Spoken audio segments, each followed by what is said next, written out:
There are two levels of sin. There is physical sin, there is spiritual sin. I pray. The spiritual side is sometimes called the eyes of understanding. I pray that every one of you, including myself, that your eyes of understanding will be open in the name of Jesus. Your eyes of foresight will be open in the name of Jesus. There was a turning point in the life of this man. And this turning point came one day, on a day like this. His eyes opened.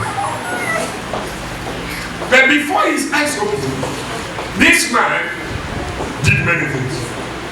He did a lot of things. He did a lot of things. And I want to point this out to you. And I want you to make a note. Because you need to do some things. So that this month of perfection, this month of July, we mark a new beginning in your life in Jesus. Gospel is about empowering people. And once they are empowered, they have fresh fire and they can move mountains.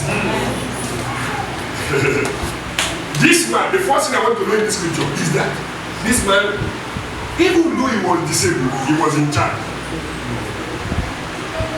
I don't know whether you get that. That's all.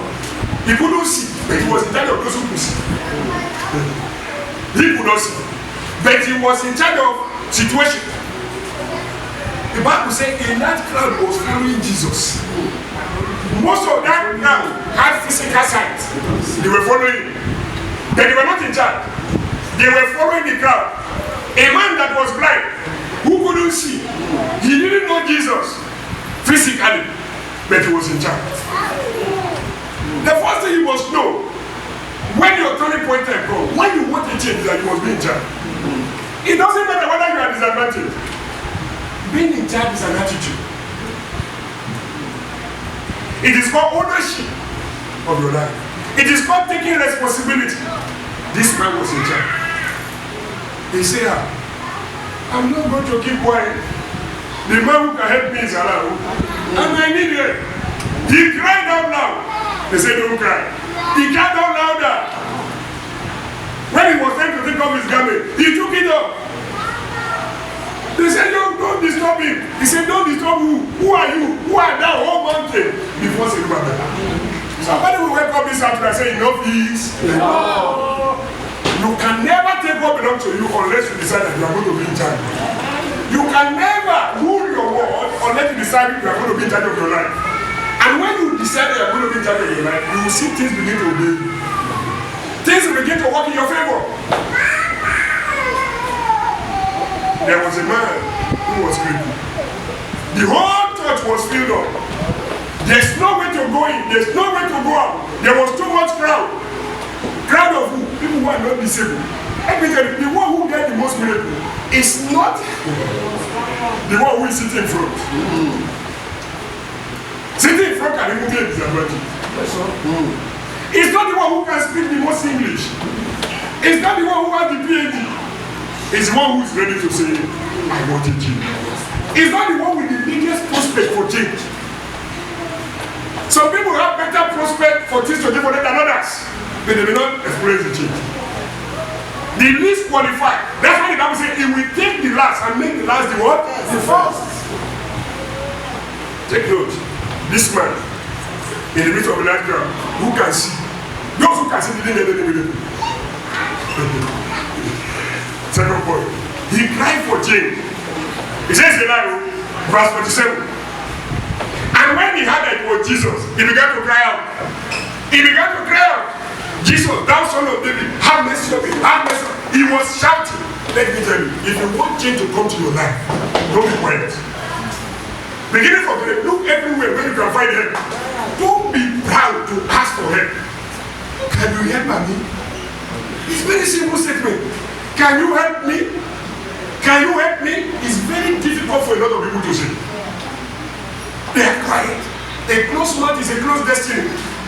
If you want change to come to your life, ask for help. What is the word that can happen? They say, get out of here. We don't want to help you. That's right.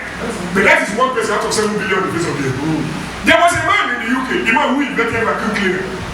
When he invented it, he went to so many people, so many manufacturers in the UK. They say it's not a good idea. He drove in away. He went all over Europe, they drove in away. Until he found his way to Japan. Eventually, somebody helped her. And then he became a billionaire on vacuum cleaner. But if he gave up, when he was, can you help me? Can you help me? Can you help me? Learn to ask for help. Don't shut your mouth. And that is the reason why we try to maintain good relationship with people. You know, one of the blessings and anointing of a businessman is that they don't make enemies. They don't know who's going to help them. When they disagree with you today, they say terms of settlement. There is something we call terms of settlement. You know, let us settle. You give a little here, I give a little here, we resolve, we do what? We continue. Have that attitude to life. So we say, I will never talk to that fellow again in my life. There will be no change. Friends are better than enemies. To agree is better than to disagree. You know what stands in the way of agreement? Pride. How can they talk to me like that? If you look very well, you will realize that I tell people, one of the reasons why people say, this man is a fool. They are just pushing him here and there. I have looked at all that God has sent me to accomplish. And I cannot find any of it that is because I'm better than other people. So I then say, that means God was really loving me. So if therefore it's not my own making, and the Bible says there is nothing in my heart that is given to him from above. So what is my own problem? I humble myself. I continue to enjoy my life. Do you have any problem with that? Therefore,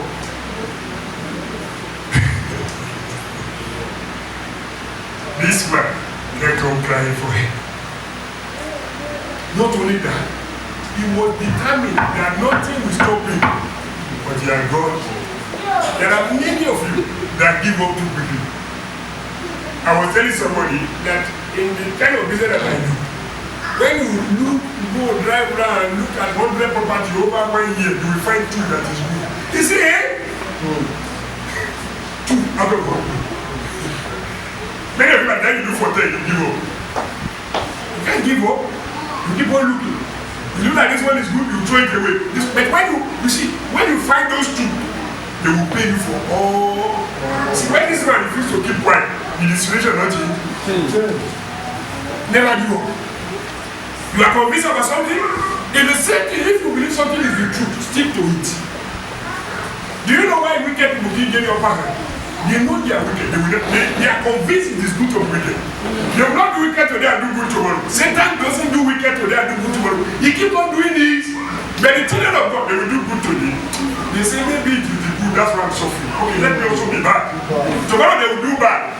They are not hot, they are not cold. Read your scripture. God said, I will prefer that you are either hot or you are cold. Since you are lukewarm, you are neither hot, you are neither cold, neither doing good, neither doing bad. I don't need you. I will screw you out of my mouth. Be consistent. If you want to do good, if you want to do bad, let's say that know that you are a champion.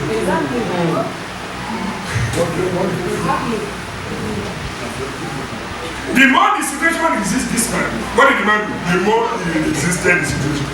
You are going to shout to every situation existing. Tell who are now mountain before Zerubbabel. I can do it. Nothing is going to stop me. We are on assignment and I told the man, there's something impossible. I said, what will I tell this man to encourage you? Then I gave him one phrase. I said, from now on, reflect on this word. Failure is not an option. The master has to repeat. I think I repeat myself. Failure on this assignment is not an option. In your life, failure is not an option. Amen. I didn't hear you say amen. Amen. I say in your life, failure is not an option. Amen. Whatever you lay your hand to do, you will succeed in Jesus' name. If you understand that failure is not an option, this man understood it. The people who outside and many were following Jesus, they didn't understand that failure is not an option. They were hoping that when they followed Jesus all over the place, one day you will remember them. But this man knew that they can no longer afford to fail. So don't stop. Then he did something interesting. He cried for mercy. Let me tell you something. Take this. Say, what's more my prophet told you before you left for another city?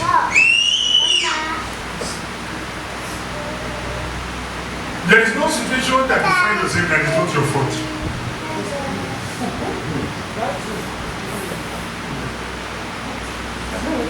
If I abuse you or do wrong to you, you put yourself in a place where I will do wrong with you. In other words, you have a choice to deal with me or not to deal with me. If you don't understand that, people will keep on offending you. You keep putting yourself in a position where they will deal harshly with you. So for there, if you take responsibility, that if somebody does this to me, I permitted it, you will check yourself. You know what? You have no control over another person. Who do you have control over? Yourself. If I abuse you now, you can say it's not a problem. Now, when people call me stupid, I don't, you are not offending. You know what? The Bible says God will use the stupid things of this world to do what? So is it bad to become stupid? No. What is bad is to become stupid and get angry. When they call you stupid, you say yes, it is true. The Bible says it is written. You tell God, you have that you call me stupid. And it is written in your word that you use the stupid things of this world to confront the world. This man is wise in his own eyes. I am stupid in his own eyes. Use me to show him that he is stupid. Is it not finished? You wait 7 minutes and see what God is going to do. Final thing he did, he cast away his garment. That's why I'm going to go to explain it to you. 5.4, 5.4. This man removed his garment. When it's time of breakthrough pain, you must remove old garment. There is not going to be change. Jesus said you cannot put new wine in old bottle. The old bottle will break. If you want change, all the things you have been hearing these past 3 years, you have to remove. Many people, the change has not come to their life because they are still wearing old garments. What is old garment? Garment is a means of identification. If you get to an hospital, you will be able to separate the nurse from the doctor from the garment. If you come to this church now, you will separate the choir members from the rest of us. You can even separate the pastor from the congregation because pastor must wear suit even when it's hot. Even when a pastor feel like wearing shirt like a PA on a Sunday, he say no, I'm going to man the pulpit. Some people will be offended if I wear shirt. When I don't wear my suit, I always have I say, I hope you are not offended. Because it is expected in Redeem that the garment of the pastor is a suit. Whether it is convenient or not.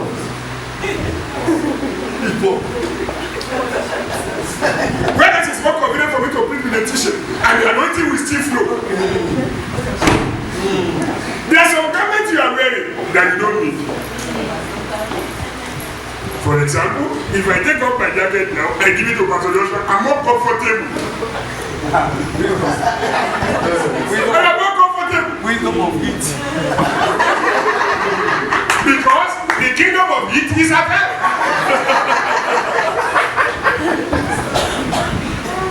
Garment identified. There are people who will not deal with you because you are wearing a garment of pride.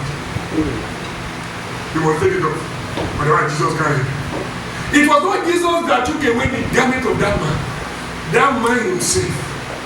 There are people who are wearing garments of bitterness. Everybody will run away from me. I told you about a man that I met in Sweden here. He said he's been here for 30-something years. He's always complaining about the Swedish system. So I told him, I will never have anything to do with this man. You are somewhere for 30-something years. You have not left the place. But everything is bad. Go back to your home for wherever. I ran from him. I said, I won't do business with you. Because you never speak anything good. You will pollute me. He's wearing garment of disappointment. So you must remove garment of disappointment for you to have appointment. Some people have been disappointed before. They carry it on their head as a garment.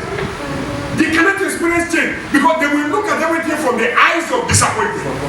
They are prejudiced. Some are wearing garment of bitterness. You must take it off. Some are wearing garment of inferiority complex. I have told you many times. It's not how many education you have. Education is very good. I'm still struggling that we have a pay. I'm determined to have it. You have time. But it's not, that is just, it's like a hobby to me. It doesn't mean that I will look at somebody with a gymnastic or what you call it now. And say, this person is I'm more important than that person. It's a lie. That person has got something to give me. So if you are wearing garment that you are small, take it up, be bold, be confident. The righteous are as bold as a lion. There is no mountain you cannot climb. Somebody say, I want to go to the mountain that is high enough so that the people will hear the echo of my voice. He said, I want to go to the river so deep enough that all my sheep will be buried in the river. What has happened to you that has not happened to anybody before? Walked on, wear a new garment. A new garment that says, there is hope. A new garment that says you can do all things through Christ. Improve your capacity. That's how to wear a new garment. Improve your human relations. Be more tactical. Be more result oriented. When I was reading it down and I was reading in the first service, what is the plan for this month? And I said, is this man reading from my sermon note? One of the Sunday, I think Sunday this month, the first service will be talking about how to be result oriented. To build your capacity is to wear a new garment. Many of you who attend first service, try once in a while. Start with once a month. See whether you are going to enjoy it. Why? That service will build your capacity. It will wear for you a new garment. I'm very, very glad and grateful to God that we have a good pastor in charge of that place. You can build yourself up, build your capacities wearing a new garment. Why? Because something new, a new assignment is coming to your life, and you cannot operate with the old garment. You cannot operate with the old capacity. Whenever a problem doesn't go away, you know why? You have not risen to the level of knowledge to solve that problem. So what do? You upgrade your knowledge. And you can use that first service to upgrade your knowledge. Change your tactics a bit. Maybe you need to be more flexible. Maybe you need to be more approachable. And finally, garment, change your garment means a fresh orientation. Fresh orientation.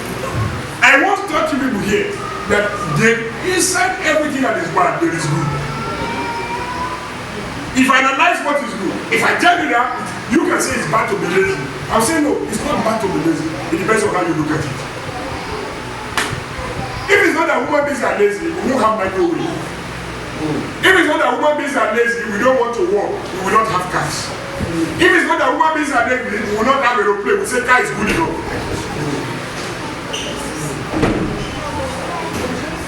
It's not good to be greedy. It's not good to be covetous. The Bible says you should not be covetous. You should be content with everything you have. But the same Bible says, covet earnestly the best of gifts.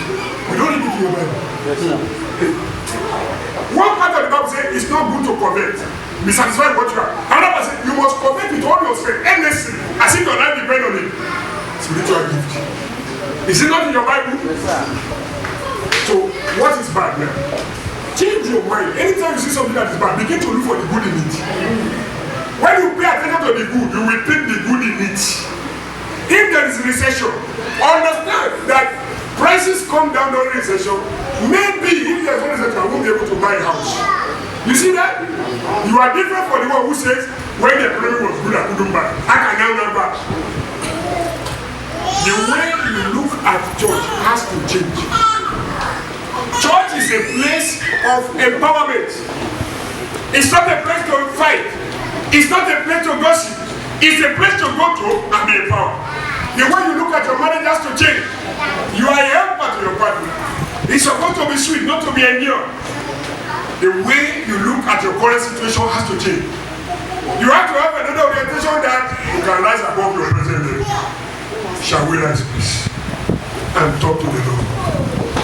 Father, give me a new garment. This man threw away the old garment and he got a new garment. He began to look at his life differently.